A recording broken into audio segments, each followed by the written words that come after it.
بسم اللہ الرحمن الرحیم۔ السلام علیکم۔ آج ہم جس شاعر کے بارے میں پڑھیں گے ان کا نام ہے حسرت موہانی۔ تعارف: نام سعید الفضل حسین، تخلص ان کا حسرت۔ یو پی کے ایک قصبے میں 1875 میں پیدا ہوئے۔ 1875 حسرت نے طالب علمی کے زمانے میں سیاست میں حصہ لینا شروع کر دیا۔ BA مسلم یونیورسٹی سے کیا۔ اب حق گو، بے باک اور درویش مزاج انسان تھے اور کئی بار جیل بھی گئے۔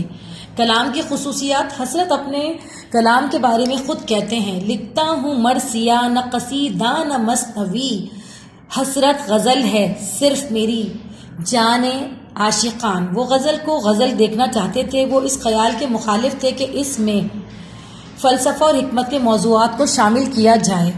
اب ان کے صوفیانہ خیالات: وہ ایک درویش صفت انسان تھے۔ ان کے کلام میں تصوف کا اثر غالب تھا۔ انہوں نے غزل کو پاکیزگی کا لباس عطا کیا، بھٹکے ہوئے انسانوں کو سیدھا راستہ دکھایا۔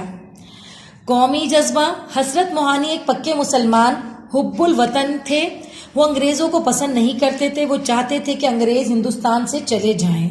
وفات: آپ کا انتقال 1951 یعنی 1951 میں لکھنؤ میں ہوا۔ اس کو زیادہ سے زیادہ سبسکرائب کیجئے، زیادہ سے زیادہ شیئر کیجئے، لائک کیجئے۔ آپ لوگ دیکھیے، یہ آپ ہی لوگوں کے لیے بنائی جا رہی ہے، ان تک پہنچائیں جو اس لاک ڈاؤن کی وجہ سے ان کلاسوں کو نہیں لے پا رہے۔ ٹھیک ہے جی، لائک ضرور کیا کریں کیونکہ بڑی محنت سے بنائی جاتی ہیں۔ بڑی کتابوں کو کہنا چاہیے ڈھونڈ کے یہ چیزیں بنائی جاتی ہیں۔ ٹھیک ہے جی، اپنا بہت بہت خیال رکھیے گا۔ کووڈ 19 ہے۔ اوکے جی، اللہ حافظ۔